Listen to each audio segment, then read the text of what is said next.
Okay, so listen. If you are new to the cleaning game, and maybe some of this is for the OGs too, I don't know. I had to learn the hard way, right?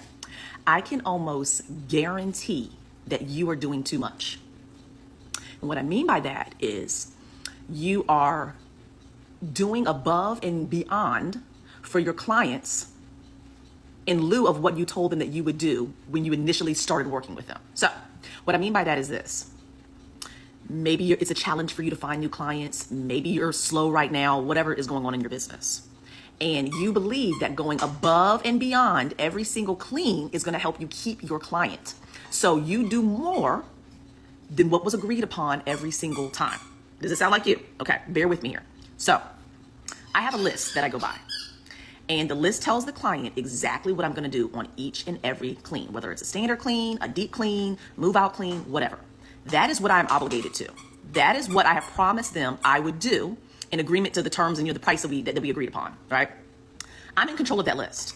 So I can make that list whatever I want to make the list, right? If I want to do a few extra things or, improve the value of it by adding a few extra nuances, I can do that. But the problem comes in when you go all willy-nilly and you've given them a list, or maybe you haven't given them a list, which is even worse, and you're spending twice the amount of time in their home that you should be because you're doing more than you need to do. Now, a lot of people I hear will try to say, I go above and beyond because they're trying to wrap it in a customer service bow. It's not good customer service. It's actually self-sacrifice. Candid cleaning conversations. No fluff in the conversation. Real numbers, real elevation. We don't sell dreams, we build foundation. Candid cleaning conversations. Pressure make professional. We clean the business, not just the floor. Let's talk about above and beyond. I mean, should cleaning businesses go above and beyond even when the math ain't mathing? Yeah, y'all. I know I am guilty of it. I know when I first started here with Miss Johnson, I would go inside of an Airbnb and I am just wanting to do everything in there. I'm like, oh my gosh, I gotta make sure this is good. Oh my gosh, I gotta make sure this is good. And it's like, wait a minute, like we have allotted the cleaning time of how we price the client a certain amount of time. So if I want to sit there and go above and beyond, it's like, yeah, it not only increases the time, but it also messes it up because now that you're doing this above and beyond and you didn't put this on the scope of work, the clients be getting kind of used to this, y'all. And when they get used to it now, you don't change the scope of work. Now you Sometimes the clients don't even notice when we go above and beyond, and that's the sad part. Yeah, some of them, yeah. And that's absolutely true. Like we have somebody on our team and I absolutely love her. We have somebody on the team now who goes above and beyond every single time. It's just this conversation can go everywhere, okay? Because there's so many areas that we can touch on when it comes to just going above and beyond for a client. Because right now we have a contractor that goes above and beyond for one of our clients. And I had to tell her, I'm like, listen, you're doing all this extra stuff. Why you didn't let us know? She said, well, we want to just make sure that we are showing up for the client and we're providing a good presentation. Right. You know what I mean? Because the client is actually, they actually sold the property and they're getting new management. And I want to make sure that you guys get this contract. Well, see, this is the thing. When you go above and beyond and it's something that's not in your scope of work, you're not getting paid for that time because now you're there longer than what the pricing was allotted for. So it's like, So we're charging the client, what were we charging, like $350? She was going above and beyond and not even letting us know. Mhm. And we were like, you did what? You remember how Medea was on that movie when she was yeah, that's how we was like, nah, that client owe us some money. You need to get paid for doing all that extra work. And she really was really doing it out of the kindness of her heart, thinking I'm going to go above and beyond and they're going to notice. And frankly, we did not notice. We are blind to what's going on in the field when you work in the office, right? So we don't know certain things unless the client brings it to us, our quality lady brings it to us, or the cleaner brings it to us.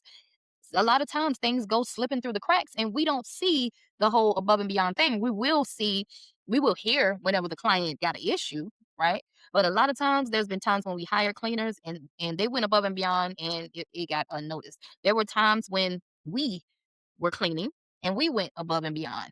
And then after a while of all that above and beyondness, I'm like, damn, they don't care. They don't even see what we're doing. They don't even know. Like, Y'all, I got a confession. Like, I'm not even gonna front. I used to do this. Like, I used to go above and beyond, and then I don't know. Like, So y'all, let me know how y'all feel because this is a vulnerable moment. I'm gonna be honest with y'all. Mhm. I done went to one of the accounts. Okay, I just I'm not gonna speak on it, but I have went to one of the accounts. And have y'all ever experienced when y'all at a client's home and you do go above and beyond, and this client is so picky, and now they're like talking about so much things, and you like, man, then your whole attitude has changed with this client. You like, man, look, I was trying to, at least do a little this and a little that. Or Now, they might want a little discount, or they might be a you little know, picky, and you like, wait a minute, I didn't have to pull the couch back and do the baseboards and all. I just thought that I would just whoop de whoop de whoop. So you would, give me a 5-star. hmm All in all, what this lady is trying to say is really time is money. please understand. Okay, so that scope and the price needs to align together. Should we as cleaning businesses go above and beyond or not? This is a topic. This is hmm quite a conversation. if I'm at a client's house and I'm cleaning the kitchen and maybe the cabinets aren't listed on the list and I see a big goop of spaghetti sauce, of course I'm going to clean that off. My kind of rule of thumb is if it's anything under 5 minutes or something that's really quick to do that'll make the clean better, take care of it, right? But the problem comes in when you're doing extras that you should not be doing for that particular clean. And you're doing a deep clean, you should be doing a maintenance clean. Now let me flip it a little bit, right? So mentally you might think, well, I want to do what's best for my client. I want to go above and beyond. I want to exceed their expectations. But the flip side of that, you could also be frustrating them. And give you a couple reasons why. The first reason is sometimes people don't want you in their house all day. Sometimes they want you there for a few hours and they want you to hit the bricks, okay? If you're in there every single time doing an 8-hour clean, you are not adhering to their needs or what they want. So you're almost caring more about you than you are about what they want, okay? The second thing is people have a difficult time with somebody doing double the amount of work that they're not paying for. So just use an example. Say you pay somebody to come rake your leaves in your front yard, okay? And you set a price and they come rake the leaves. And then they also go in the backyard and rake 2 more acres worth of land of leaves and then don't charge you for it. Aren't you gonna kind of feel like bad because What if your cleaning business kept booking jobs while you sleep? With CleanGo CRM, your AI booking assistant answers calls, responds to texts, and schedules appointments for you 24/7. No missed calls, no chasing leads, no lost money. CleanGo CRM. This isn't just another CRM. This is the smartest system in the cleaning industry right now. Why? Because AI does the work for you. Our built-in AI bot talks to your customers, qualifies leads, and books appointments automatically. And here's the game changer. This is the only CRM on the market that creates content for you. Yes, CleanGo CRM creates your branded marketing content for you. Captions, posts, promotions, and schedules it out automatically. So while you're cleaning homes, running crews, or spending time with family, your brand is still working in the background. CleanGo CRM is a all-in-one, zero chaos platform. It includes website and lead capture, booking form email marketing, AI call and text booking, automated follow-ups, content creation and scheduling, invoicing and payments, pipeline and calendar management, schedule your team out, and much more.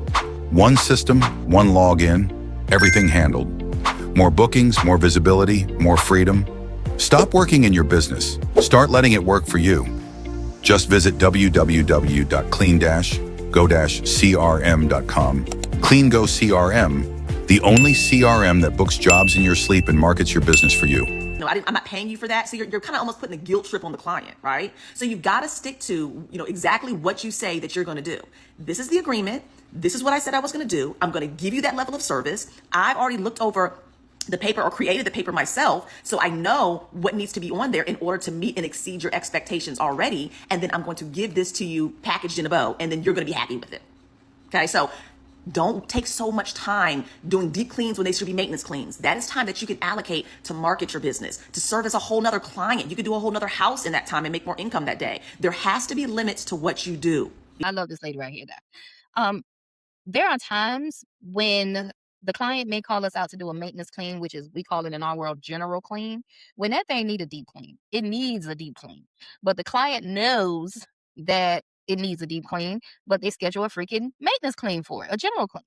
And then you may send a cleaner out there that is not as experienced, or they might be a little green to what's going on.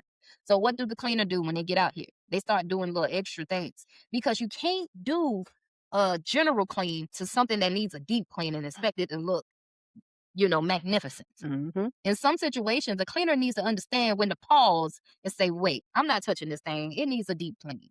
Because if I touch it and I do a general clean, it's not going to look good. It's still going to look like shit. It's going to look like I have as cleaned. That's what it's going to look like. That's what it's going to feel like. You know what I mean? Yeah, we just actually went through this, guys. Like literally, like I'm being very transparent. You know what I'm saying? We open up our doors and we have a season where we're always accepting applications. And I actually reached out to a individual and brought them on a trial run. It was the first day. I got all their credentials, W-9, COI, service agreement, all that. They aced the interview process, and I sent them out there. Okay, they were dispatched out to one of our properties. They came out to one of the properties. Now they have the scope of work. Again, with independent contractors, you cannot tell them exactly what products to use. You cannot tell them exactly what time to be there, but you can tell them that the cleaning has to be between this time and this time. All right. So once they get there, they do have a scope of work as far as what the client likes, as far as the client's obligations of what is deemed acceptable in their terms. Okay. So the cleaner went out and they have a general clean checklist. All right. So the cleaner went out, she went to the Airbnb, and lo and behold, she tried and attempted to do a deep clean. Okay. She attempted to do a deep clean, marked as a general clean. Okay. Now, thank God our client was at the property at the time of the cleaning because she was able to witness, okay, what is this girl doing?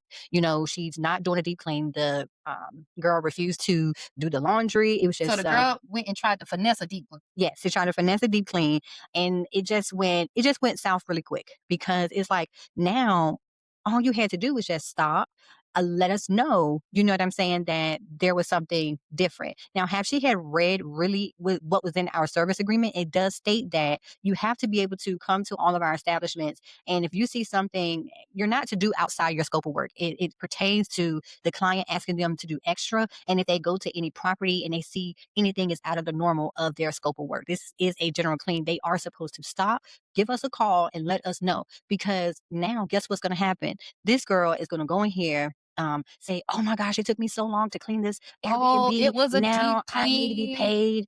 paid." I don't need 100 for this, honey. I need y'all to give me 300 because I was in there forever, ever, ever in a Mm-mm, day. mm-mm. No, No, ma'am. no, ma'am. No, it's not going to happen. Like, have y'all ever experienced anything like that? Because it's just, long story short, I end up speaking to the client because I'm like, I'm sorry about that. She's someone new. We're trying to bring more people on, and see, this is what makes it so scary, But you just got to do it. It's a part of the You growing gotta have pains, some great. you When know. I tell you, you gotta have some dinosaur skin for this industry because it will drive you the fuck crazy. Yes. It will drive you crazy dealing with the cleaning and the little stuff. It's like, why people can't just do right? Dang, y'all asked for this job, just do right, but it's a lot. Yeah, like she talked to the client and the client was frustrated. So this goes hand in hand with this particular type of situation because you do not want to frustrate your client. Normally, when we want to do deep cleans with our clients, we actually let them know, okay, we're staying at the property, we're always cleaning it. We notice that now we try to do quarterly deep cleans, at least every 90 days, okay, just to make sure everything is good. If there's not a lot of traffic, if it is a lot of traffic, we try to do at least taking a good look at it every month to just do a really good deep dive, making sure everything is good. But we normally let our clients know, hey, listen, we're suggesting that we do a deep clean. This is what the price is. Can we get this on schedule? We don't just go in there and do a deep clean. Now our client has this huge invoice and we're expecting them to pay it. So our client was very, very frustrated because it's like, we didn't ever tell our client that this is what we're going to do. Yeah. This new cleaner just walks in and just saying, oh yeah, this house need a deep clean. They're just demanding a deep clean. You can't do that. She's supposed to pause and call, but what happens when they don't follow the damn rules? What Mhm. happens when they don't follow our protocols? Yeah. 'Cause you hire a cleaner, we tell them what to do, and they don't do it. They do the complete total opposite. They go there and do whatever the hell they want to do, and then come back wanting to demand. And now you got this little back and forth thing that you don't care to do, but you just got to do it because you are the CEO of the company. So it's just a little bit of our frustration right Yes, there. a little bit of rant. But put your comments down below. Let me know your thoughts on going above and beyond with your cleaning clients. Do you feel like our industry should, We should go up. Listen, if you're a cleaning business owner or you're thinking about starting a cleaning business, it's actually easier now in 2026 than it's ever been before to get started growing a profitable cleaning business today, because AI is here. If you want to know how to utilize AI to grow a 6- and 7-figure cleaning business, join our free masterclass this Sunday at 8 o'clock. Free masterclass this Sunday, 8 o'clock. Be in the building. Click the link down below and join our AI cleaning business masterclass. All right? See y'all on the other side. Above and beyond. Or is this business? And business is business, baby. I said I was going to do this. And if you want that, and that done, you got to pay some more money. It'll be an extra price for that. Period, boo. Business is business. We can't run our business with our emotions. One day, you're not going to be doing the cleaning. You're going to have a cleaner out there doing the cleaning. Okay. And your cleaners, you got to talk to them about the whole above and beyond thing. Okay. So you got to talk to these cleaners about going above and beyond. We get it. You know what I mean? Like, yeah, you want to go, but to a certain extent. Like baby girl said, if it takes 5 minutes, hey, anything that's taking 30 minutes to an hour, 45 minutes, we got to talk about some money. And it's just business at this point. All right. Like, comment, subscribe down below in case you don't know. My name is Mrs. Johnson. I am the owner of Tenacity Academy, where we help cleaning business owners start, growing, scale profitable cleaning businesses, even if they are working a 9 to 5. This is my wonderful co-host. Yes, you guys, I'm Tamika and I am Mrs. Johnson assistant. Oh my gosh, I so love what we do. We love helping entrepreneurs start, grow, and scale their own cleaning business. That is correct. So if you guys are looking into starting your own cleaning business and you're looking and you're like, oh my gosh, how do I do this? How do I do that? How do I get started? I know that this could be a lonely road for you guys, because growing a business and just being an entrepreneur, a lot of people may not understand what it takes, the focus level that it takes for you to be able to really do this thing. And you might feel like, man, it's lonely at the top. Well, if you need a community, we have the community for you guys, okay? It is called Tenacity Academy. Please, definitely, the link will be down below for you guys to join. Enroll today. Please. Tenacity Academy, www.tenacityacademy.com. Enroll today. Also, we got a free webinar on Sunday at 8 o'clock. 8 o'clock Eastern. Make sure you guys join our free webinar. We're going to be talking all about AI and how to master AI in your cleaning business. So it might be a little something that you don't want to miss. Okay. You can go to cleaneraimasterclass.com. See you there. All right. All right. See y'all on the next video. Peace. From solo to empire, yeah, we teaching you. Projects on loud, truck on fleet, logo on the side, money on repeat, not just cleaning homes, we cleaning the game. Clean house, clean mind, clean money, candy cleaning, candy cleaning conversation.